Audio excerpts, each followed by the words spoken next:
Hi, this is Anna Hack from Green Talk, and we're going to be talking about how to remove the seeds, the sorghum seeds from the stalk. Now, this is just the seed head. Generally, sorghum is about an 8 to 9 foot plant, and I just cut off the tops, as you can see, because otherwise it would be really hard to take the seeds off. Now, what you're seeing here is a 1/4 inch hardware wire, and you can get this at Home Depot anywhere. I actually cut it smaller, and I'm going to use that to rub the sorghum against the metal. Now, first things first, always wear gloves because it's so much easier to work with it with the seed heads. You're just going to rub it like this all the way around. It's going to take you a few times.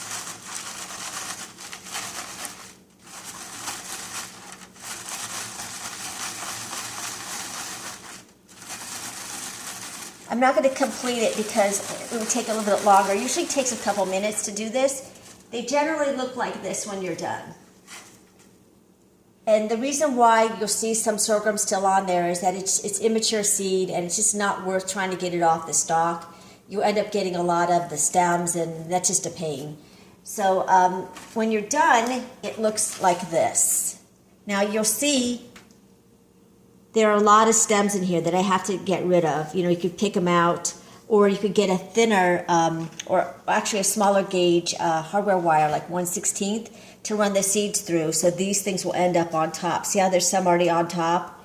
And I'm just going to dispose of those into the compost because they're just not worth trying to get the seed off of.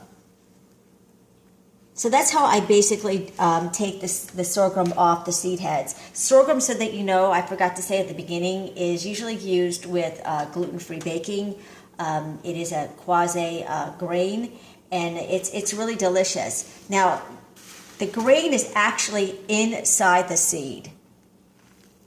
It's not, and you can't just put this and make this for baking. You'll have to use a food a food mill or I forget what it's called, but a grain mill to chop it up and then sift off the seed heads. And the inside's either pink or white. I think this one's pink. And then you can use it for baking after that. I don't have access to mechanically take the seed heads off. I think that's more for a larger farmer. This is more small scale. So this is Anna Hack from Green Talk, and I want to know if you grow sorghum and how do you harvest it. And leave comments below, and like always, like my videos and share them on Facebook and Twitter. And thanks for watching. See you in the next video.